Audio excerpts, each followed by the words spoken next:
Latest updates ఎప్పటికప్పుడు పొందడానికి big TV WhatsApp channel follow అవ్వండి. లింక్ డిస్క్రిప్షన్ లో ఉంది. ఈ అనంత విశ్వంలో జీవ వైవిధ్య ఆనవాళ్ల కోసం మనిషి పడే ఆరాటం అంతా ఇంత కాదు.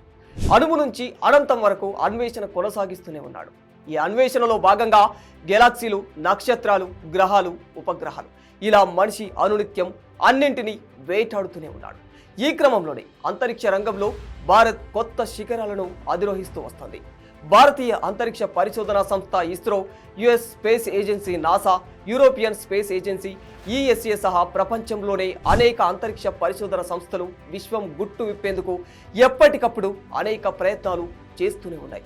ఇందులో భాగంగానే 2024వ సంవత్సరంలో ఎన్నో ప్రతిష్టాత్మక మిషన్లను నింగిలోకి చేరవేశాయి.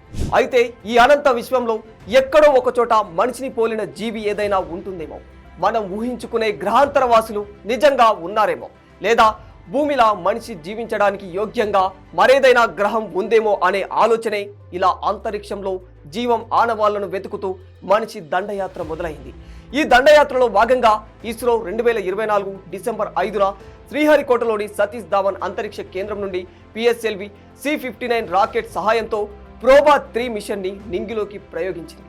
ఈ మిషన్లో 2 ఉపగ్రహాలు కరోనాగ్రాఫర్ వోల్టర్ సూర్యుడి కరోనాను అంటే సూర్యుడి బయటి పొరను అధ్యయనం చేస్తాయి. వోకల్టర్ ఉపగ్రహం కృత్రిమ సూర్యగ్రహణాన్ని సృష్టిస్తే కరోనాగ్రాఫ్ సూర్యుడి కరోనాపై పరిశోధన చేస్తుంది.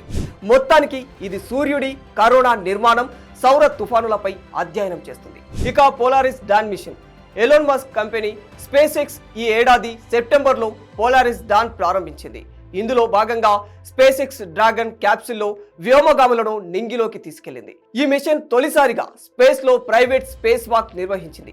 భూమికి తక్కువ కక్షలో శాస్త్రీయ సాంకేతిక పద్ధతులలో దాదాపు 40 రకాల పరిశోధనలు చేపట్టింది. అలాగే స్పేస్ ఎక్స్ తయారు చేసిన సూట్ ని పరీక్షించడంతో పాటు మైక్రో గ్రావిటీలో మనిషి శరీరం పనితీరు, కిడ్నీల పనితీరు, కిడ్నీల్లో రాళ్లు ఏర్పడటం, స్పేస్ లో సిపిఆర్ ప్రొసీజర్ లాంటి అనేక అంశాలపై అధ్యయనం చేపట్టారు. మరోవైపు అమెరికాకు చెందిన అంతరిక్ష పరిశోధనా సంస్థ నాసా కూడా అక్టోబర్లో యూరోపా క్లిప్పర్ మిషన్ను చేపట్టింది. జూపిటర్ ఉపగ్రహమైన యూరోపాను అధ్యయనం చేయడమే ఈ మిషన్ ఉద్దేశం. ఈ మిషన్ 2030 నాటికి 1.8 బిలియన్ మైళ్లు ప్రయాణించి గురుగ్రహానికి చేరుకుంటుంది. ఈ ప్రయాణ సమయంలోనే ఈ వ్యోమ నౌకలో ఏర్పాటు చేసిన 9 సైన్స్ ఇన్స్ట్రుమెంట్స్ యూరోపా ఉపరితలం, వాతావరణం, ఐస్ క్రస్ట్, దాని కింద సముద్రానికి సంబంధించిన డేటాను సేకరిస్తాయి. అయితే జూపిటర్కి 95 ఉపగ్రహాలు ఉన్నాయి. యూరోపా 4వ అతిపెద్ద ఉపగ్రహం. దాని ఉపరితలంపై ఉప్పు నీటితో మంచు ఉందని, భూమిపై ఉన్న నీటి కంటే యూరోపాలో 2 రెట్లు ఎక్కువ నీరు ఉందని శాస్త్రవేత్తల అంచనా.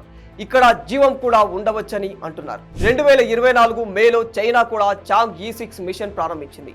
ఈ మిషన్ ప్రధాన లక్ష్యం చంద్రుడిపై ఇంతవరకు ఎవరూ వెళ్ళలేని మారుమూల ప్రాంతాల నుంచి శాంపిల్స్ ను తీసుకువచ్చి వాటిపై పరిశోధనలు చేయడం. ఈ మిషన్ చంద్రుడి నిర్మాణం, దాని ఉపరితలం, దాని పరిమాణం గురించి కొత్త సమాచారాన్ని అందించాయి.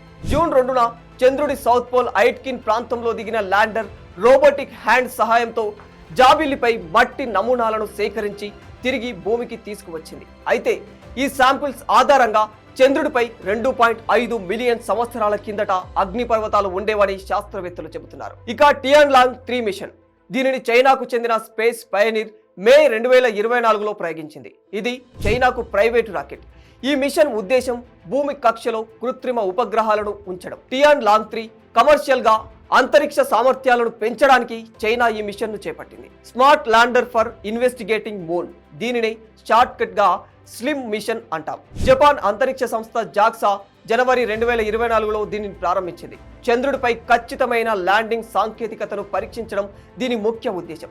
మిషన్లో చంద్రుడిపై ల్యాండింగ్తో అమెరికా, రష్యా, చైనా, భారత్ల తర్వాత చంద్రుడి మీద సేఫ్ గా ల్యాండింగ్ చేసిన 5వ దేశంగా జపాన్ రికార్డుకెక్కింది. పెరోగ్రైన్ 1 మిషన్, ఈ మిషన్ను ఆస్ట్రోబోటిక్ కంపెనీ జనవరి 2024లో ప్రారంభించింది.